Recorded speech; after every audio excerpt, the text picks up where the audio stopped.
Hello there, my name is Vlad and welcome to the Garage Animal channel.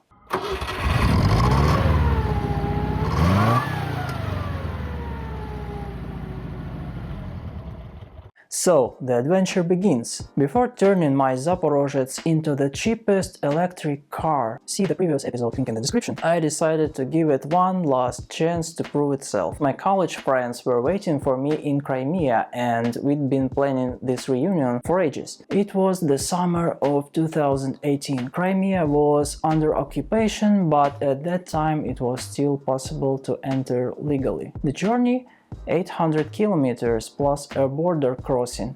Considering that the Zaporozhets is known for its reliability, spoiler, it has none, it needed to be seriously prepared. And the trip itself would be a serious challenge. I started with the most important thing, the fuel system. The car smelled like someone had spilled gasoline on purpose. I took out the gas tank and there was rust and all fuel residue. I cleaned everything with a pressure washer, treated it with a rust converter. I found a hole which was probably where the gas was leaking from. First battle, I had to patch the tank with a 25 watts soldering iron and the metal heated up so long that I changed my mind about 5 times. And that's not all. To put the tank back you need either a gnome-sized hands or magic. Next up, the carburetor. I cleaned up and rebuilt it. Later, when I ran out of fuel and had to practice in my favorite sport, canister-weighted race walking, I rebuilt it again. I changed the oil and voila, the engine started running much more quietly.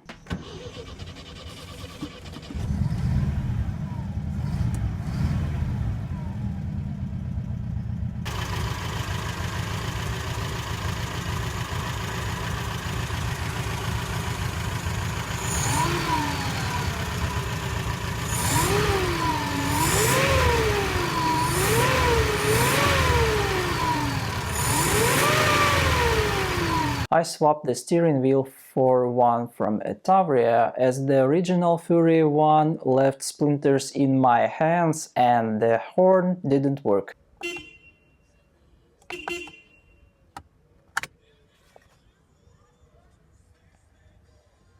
I replaced the brake fluid, fixed the windshield wiper motor and installed a cigarette lighter to charge phones and a radio so we wouldn't die of boredom. I also updated the interior. I removed the handmade covers, which looked more like fashion clothes, and installed modern ones. Now it was at least a little more comfortable to sit. To test the car, my friends and I went fishing on the Pecheneg reservoir. The road included some off-roading. There is a legend that the Zaporozhets is great off-road. Let's just say that's a bit of a stretch. Although the car is light, it has a flat bottom, independent suspension and the rear axle is well loaded, it's still rear-wheel drive without differential lock. Anyway, we got stuck in the mud. And the temperature sensor wire broke, so I didn't even know if the engine was overheating. Fortunately, everything was fine. To cross the border, I needed to update the documents. Everything went smoothly, although the police officers laughed at my plans to make a Tesla out of the Zaporozhets. This was the old Soviet registration document and this is the new one. Previously it was a 4-seater sedan and now it's a 5-seater coupe. A real sports car, or better yet, T34 Sport. We hit the road at 4 AM with a full tank of fuel and 10 liters in a jerrycan.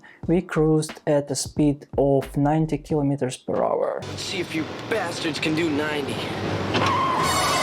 Someday I will buy a DeLorean. What am I talking about? Oh, we were going 90 and it was already quite noisy in the cabin.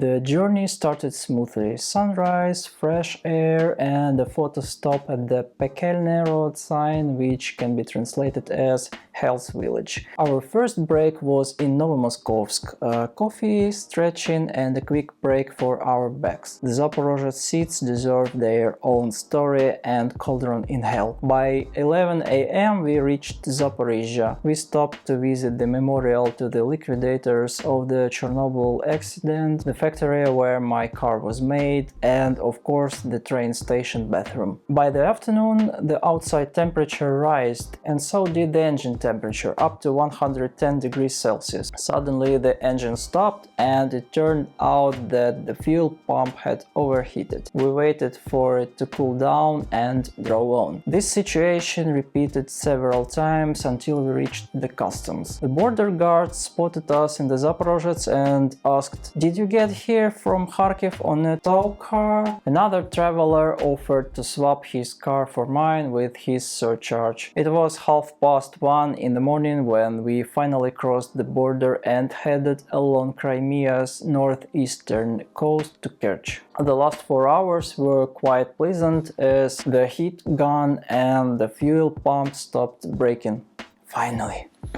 By the way, fuel consumption was around 6.6 liters per 100 kilometers, which means I tuned the carburetor pretty well. In Kerch we had a great time swimming, washing the Zaporozhets,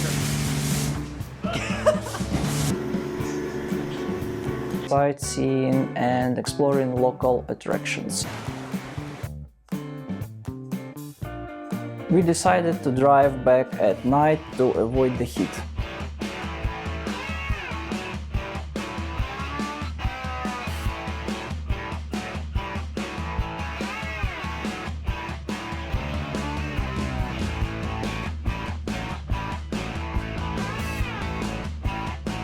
On the way back we visited Zaporizhzhia again and Khortytsa Island, where we saw the reconstruction of the Zaporozhian siege and the Dniprohes hydroelectric power station. We also went to Dnipro planning to see the Paros abandoned hotel building, but the territory was guarded by dogs, so we couldn't get in. We also checked out the city center and the subway, which has 6 stations, 4 of which are identical. But we just wanted to see the Dnipro metro, as we already seen those in Kharkiv and Kyiv.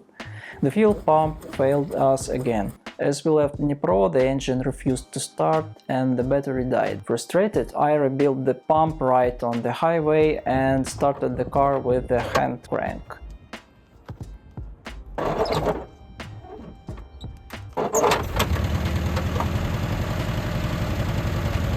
The rest of the journey was uneventful and we returned home around midnight. This trip was a real challenge, but it was unforgettable. I realized that turning the Zaporozhets into an electric car is interesting, but you won't get such an adventure again.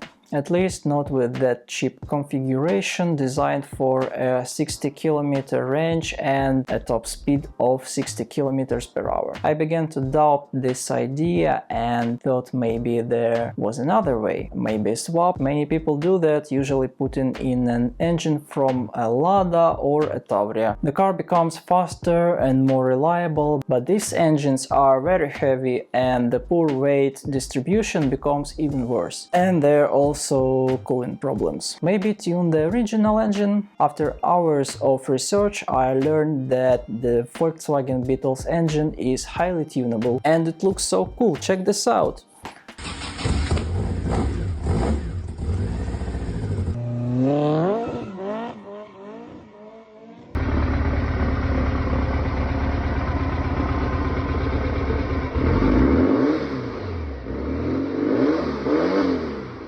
The Beetle and Zaporozhets engines are structurally very similar, although the Zaporozhets engine is much lower quality. So I decided to make the original engine powerful, reliable with fuel injection and maybe turbocharged. Why not? It sounds like a challenge, and I love challenges. If it doesn't survive, the engine swapping will be my backup plan. This way the car remains unique. Zaporozhets should stay Zaporozhets, and the adventures, they're just beginning. So, hit that subscribe button and see you in the next video. In the next episode, first repair, driving without a clutch.